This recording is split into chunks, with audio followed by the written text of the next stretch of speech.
You're listening to the Autism Weekly podcast. Each week, we share community voices and bring light to stories that increase awareness, acceptance, equity, access, and inclusion across the autism community. If you haven't already, subscribe to join the Autism Weekly family. I'm your host, Jeff Skibitsky, and I'm thrilled to welcome David Geslak, or Coach Dave, to the podcast to talk with us about the importance of making exercise fun for those on the spectrum. Coach Dave is the founder and president of Exercise Connection, with nearly 20 years of experience helping kiddos with autism exercise. He knows that children on the spectrum learn differently and need adapted physical education that makes exercise fun and engaging. His more recent projects include the development of an app called Exercise Buddy and a training course for clinicians that educate them on how to help individuals on the spectrum reap the benefits of physical exercise. Coach Dave is one of the leading experts in the subject of autism and exercise, and we're so excited to learn about all of this from him today. Coach Dave, welcome to the podcast. Jeff, awesome. Thank you. Pleasure to be here. Excited to talk. Yeah, so I'm just looking back at your background, Coach Dave. I know that you started your career at the University of Iowa, and all I think about is the Iowa Wave, that connection with children, and oftentimes the empowerment of them. But tell me about, kind of where you started and what brought you into this field, because it's a unique path. Yeah, so as you said, I went to the University of Iowa, and the degree I left with was a degree in health promotion. I'm an ACSM exercise physiologist and what's called the National Strength and Conditioning Association Strength and Conditioning Specialist.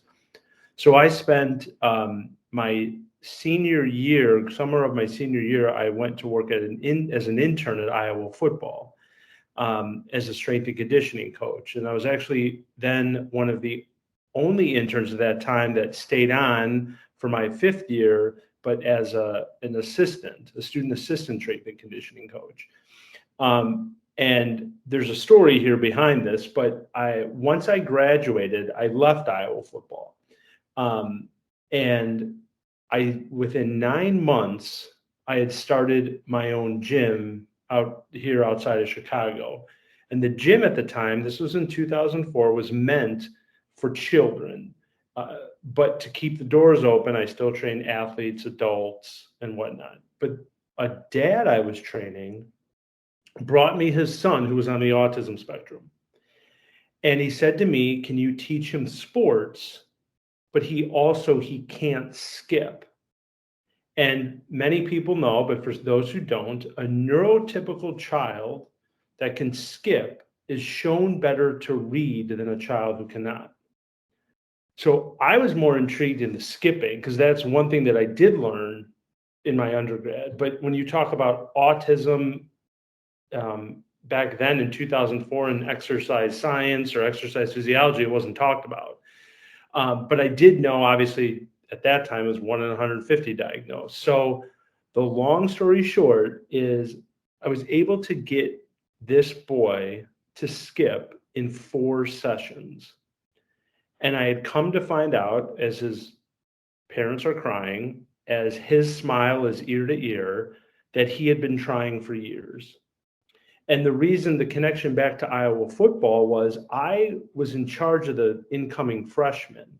And I had to reteach them the bench, the squat, the power clean, all these Olympic lifts and these things that are usually focused on quantity, not quality of movement. And the way that I was taught there at Iowa football was to break it down and to think of, like, now 17 years later, like task analysis, right? So I did that for this boy, Joseph, and that moment changed my life and changed my career path, and obviously changed his and his family's. But lastly, what I've learned now 17 years later is that while I did teach him differently, there is no question that the PT, the OT, the developmental therapist, the ABA therapist, the PE or APE teacher all had a role there right, in his development. As we know, it takes some of these kids or adults time to learn new concepts or movements or complex movement patterns. So there's no question, and that's why I know you mentioned it, but that's why I've been trying to since then, not that this was all planned, but educate more people about the role exercise can play in this community's life. Yeah, it's I always find this very interesting, and the fact that you walked down a certain path, you worked with high caliber athletes, and the same application of how to be able to motivate or how to be able to engage, it's not so dissimilar working with people that might be differently able, but it took that reach that you did to say, you know what, I'm going to take this challenge. I'm going to educate myself on it, but then the passion bleeds through. It's, wow, I hit this family differently. So as you've worked through this and as you've started to kind of progress this journey to make this a specialty, how have families responded? I know this family was, I mean, they were touched completely, but how are other families seeing this benefit and this correlation between exercise and the rest of their treatment? Oh, I've got a great quote that I just wrote in an article that I can share for one family that I worked with for a number of years. But I think when first starting exercise, many families thought of exercise as physical education or adapted physical education. Not, and it can be, right? And it often is. But then other families, I think, because of early intervention and the challenges and all the things that they're trying to align for their kids, right? That exercise is never at the forefront, or they think it comes in PT or OT, which it does. But what some parents, right, especially those younger parents, don't realize or recognize is that PT or OT eventually end. Goals are met. Sometimes insurance runs out. But often these kids or adults are still going to need some sensory integration, some movement outside of just the health-related benefits, right, that exercise provides. But it has some significant research behind the benefits to autism and stereotypical behaviors. But the other thing that parents have said to me early on was when I was working with their kids and I would pick them up, or they would come and pick their kids up, I remember vividly that one parent saying, well, he's not sweating. What did I just pay for? And I said, sometimes that's people's perceptions of exercise. It's not the biggest loser. It should never be, quite frankly. But for those on the spectrum or those with disabilities, no, we have to build the relationship, right, to engage them in something that is significantly challenging for not just them, but quite frankly, all of us, right? And sometimes often the most unsensory friendly environment, like a school gym or a fitness center. Yeah, I'm glad that you point that out, because when I think about the benefits for exercise, especially for a child who identifies autistic, is I'm thinking about some of those other benefits. I'm thinking about the cognitive benefits. Is that if somebody learns to be able to use their body in certain ways, that opens up social opportunities. It's organization and planning. It's executive functioning. You've been working on this for a while. You've been kept up on the research. So give me some guidance here on, what exactly you're seeing as the value of exercise, especially when it comes to children on the spectrum. Yeah. So again, Jeff, you're right on about what you said earlier about cognitive social impact. But exercise is shown to reduce stereotypical behaviors, which I'll get to in detail here in a second, but also improve on-task behaviors. And I think what many parents don't recognize is that it goes beyond, or even sometimes clinicians or school districts, is that it goes beyond the health-related benefits. So, and I give one example is I was leading in my therapeutic day school. I had an average class size of 12, and one of the admins would always come by. And one time they came by and they're like, what are you doing? They're not doing anything. And I was warming them up for yoga by literally letting them have a calm body, right? So they would lay on the ground for about 5 minutes. Remember, some of these kids are coming from lunch, PT, OT, all collapsing into this group class, and they were overstimulated. I said to her, I just got 12 kids to do what some people are trying to do with one, have a calm body, right? But lastly, I think the most significant part of the research that I've seen that came out in 2017 out of Rutgers is that they found that 10 minutes of low to moderate intensity exercise was able to reduce stereotypical behaviors for the next 60 minutes, specifically echolalia and hand flapping. And why is that so significant? Well, there's previous research that typically talks about high intensity exercise, which again is important, right? But for the majority of that I've seen of those on the spectrum, many professionals, parents, or clinicians are not going to get them to have their heart rate above 80% max. But if we can find ways, realistic expectations, 10 minutes of exercise, whether you're a parent, a clinician, or an exercise professional, to introduce exercise in that way, and then have reductions in behaviors and get them the health benefits too, it's a win-win-win. Yeah, we need an echo chamber for that argument. It seems so logical. And when you look at a lot of the research that schools are using right now, it's saying, having that break during recess, incorporating physical activity into the classroom becomes valuable. Yet, you look at the IEP process and you see sometimes they're trying to incorporate treatment during instead of exercise, instead of recess. So it's like there's got to be a counterbalance there.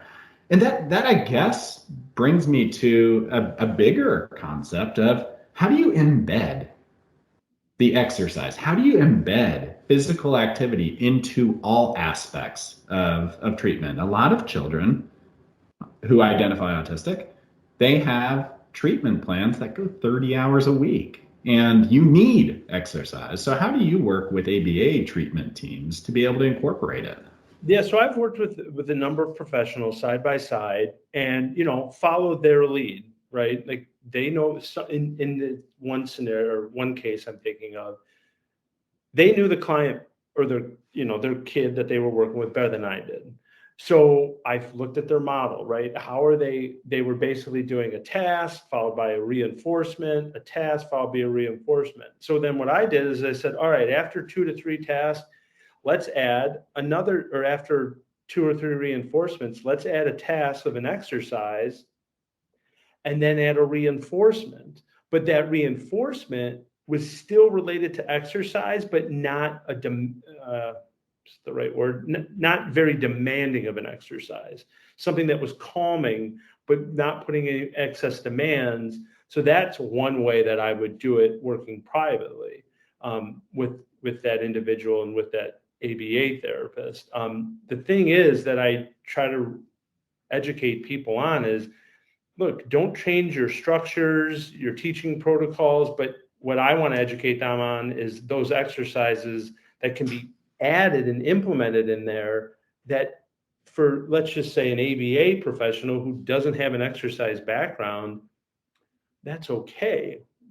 What I typically say is teaching exercise to someone with autism is 75% understanding autism, 25% understanding exercise. And that makes a lot of sense. And I just thinking through and knowing myself is that starting an exercise journey is just as hard as maintaining it. And we can't keep reliving our New Year's resolutions every single week. Is that, we have to create a new habit. We have to create a new structure. And for children with autism is that oftentimes there's interfering factors. There is the sensory part that sometimes it's uncomfortable to be doing some of these. There's the motor part where sometimes the skill set can be frustrating because I don't know how to coordinate my body in the same way. And everybody's different. But how do you work past that part? How do you help somebody? And I think you hit on it earlier, saying that it's about relationship, but how do you do that when you're trying to be able to get somebody engaged in the process of starting exercise? Yeah. So it's funny. A lot of people said this. You said this in the intro, and I get it. But, to make exercise fun, you see in the community, you see in the all well-intended, right? All well-intended programs for those with disabilities, but join our fun exercise program. Let's be honest, it's not fun. If it was, we wouldn't have the obesity levels that we would for all of us, let alone those on the spectrum. So it takes, one, building the relationship, but two, my philosophy behind when you're starting to engage, whether it's your client, your student, or your child, is persistence, not perfection. Yeah, there's sensory, there's motor, there's challenges there, but remember, a lot of these kids and adults get a lot of demands on them day in and day out, sometimes 6 hours a day with a paraeducator, which I was one, at their hip. So if we're going to constantly correct them, right, when they start, it's not going to make it fun, right? And it's going to be seen as like anything else that they may be involved with. And again, all well-intended from those professionals that are doing it. I get it. But what you said, sensory, motor, environmental challenges, we can't put those big demands on. Trust me, from an exercise physiology perspective, I get it. I know it's important to have your hips here or your knee here. But when we're starting, or when you're starting, if you're a parent listening, just work to 10 minutes. Just work to 10 minutes. Make it fun. You, the parent, the professional, you're the one who's going to make it fun, not advertising saying it's a fun class. What else is going to make it fun is implementing evidence-based practices, which doesn't happen I always get caught, which often is not happening in many exercise or physical education environments. Not all, but many. I've traveled the country, I've traveled the world, and I'm teaching evidence-based strategies. If you can implement those the way you do in the classroom or in a therapy session, it's that same approach brought to exercise. And if you know how they communicate, that's going to make it more fun for them. No, the idea that you just presented, maybe it's a light bulb moment for me, but maybe it's something that others need to start looking at. It's the sporadic interjection of exercise, and it doesn't have to be prolonged, but it should have the same benefits. When you're talking about reducing some of those interfering behaviors, the stereotypical behaviors, you had mentioned hand flapping as one of them, but it could be a variety of things. Is that the more you utilize exercise throughout the day in those small doses, is that you might actually create a longer period where the child's able to maintain without the interference of those other behaviors, preventing them from learning other skills. Is that what you're kind of pushing through when you're in your exercise connection and in exercise buddy? Are there tenets that are kind of followed within your programs that help to guide on these principles? I think I follow your question or your thought, but can you ask it another way? Yeah, so I mean, you hit on the fact that doing lower dosage or less intense exercise has equal or at times even more value.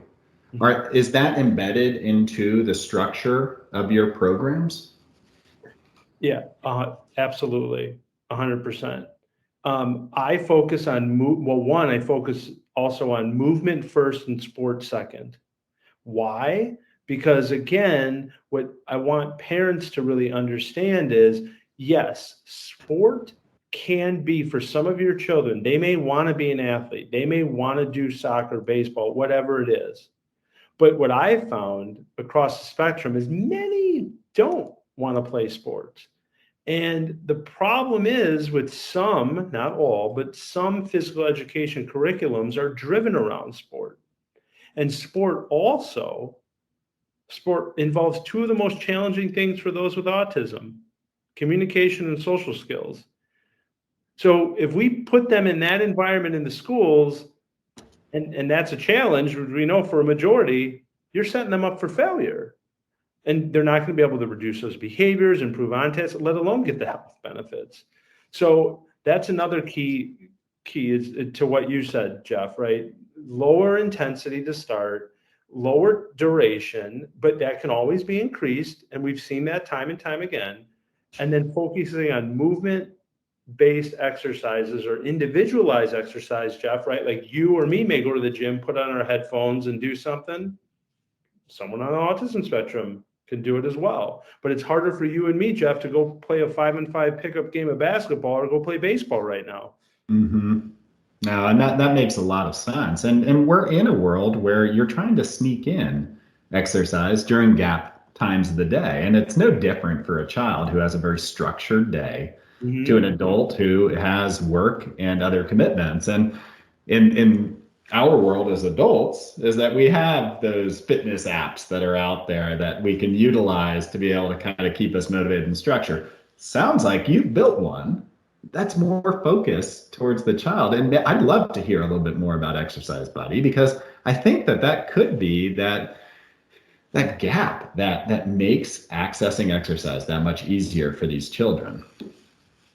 Absolutely. But I think one thing before I talk about that is what you said about structure and time. What I really want parents, clinicians, and people to always remember is, it doesn't have to start at 60 minutes, right? Start with 10. Maybe they do it in the morning before they get on the bus. Maybe the therapist or you remind them, hey, when they get off the bus and they're stimulated, do 5 minutes exercise. Then they do it when they get home. Right. But yes, we created Exercise Buddy, which now has 7 independent supporting research studies and essentially also built in 6 evidence-based practices. Technology aided instruction is one of them, an app, right, or a device. But the rest is all those teaching structures that many of those with autism and the clinicians, the parents, or the therapists are used to using.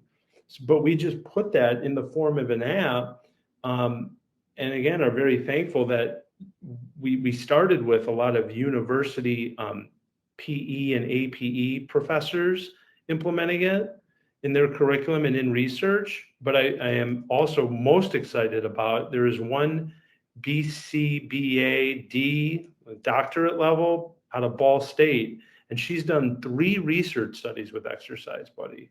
But more importantly, she's using exercise in her studies with her client or with her students in the ABA world, which I don't understand, but you guys understand, right? But that is what's more that I am just so excited about, because I think if we can bridge that gap and bring exercise to the ABA and the clinicians, I think many are going to see, wow, this really can have an impact on what my goals are for my clients or my students. It's another example how it truly takes a village to be able to empower a child. And I really appreciate all this information that you're providing, because I think that it's going to guide clinicians, it's going to guide schools, it's going to guide families. But in order to do that, they need your information. So, and where can people go to be able to kind of learn more from you and to be able to access some of the materials that you've created alongside research and alongside some of the other universities? Yeah. So it's easy. Exerciseconnection.com. Just spell exercise right. A lot of people spell it wrong. EXERCISE, connection, the singular. .com. But yeah, we've got everything there for parents, professionals, or schools. Well, we appreciate it, Dave. And, this is something I definitely would like to make sure that our clinical team truly understands and is able to incorporate into the treatment. So you might have another person reaching out to you pretty soon as well. But I appreciate your time today and everything that you're doing for the field. Jeff, again, I appreciate you guys reaching out and giving me this opportunity, because this has been my mission for the last 17 years, and it was a tough one. I know for everyone the last couple, but we're still here, and we know we've got things that can help parents and professionals alike. So thank you so much. Thank you for listening to Autism Weekly. We hope you tune back in next week to learn more about autism in the real world. Autism Weekly is now found on all the major listening apps, including Apple Podcasts, Google Podcasts, Stitcher, Spotify, Amazon Music, and more. Subscribe to be notified when we post a new podcast. Autism Weekly is produced by ABS Kids. ABS Kids is proud to provide diagnostic assessments and ABA therapy to children with developmental delays like autism spectrum disorder. You can learn more about ABS Kids and the Autism Weekly podcast by visiting abskids.com. Thanks for tuning in. See you again next week.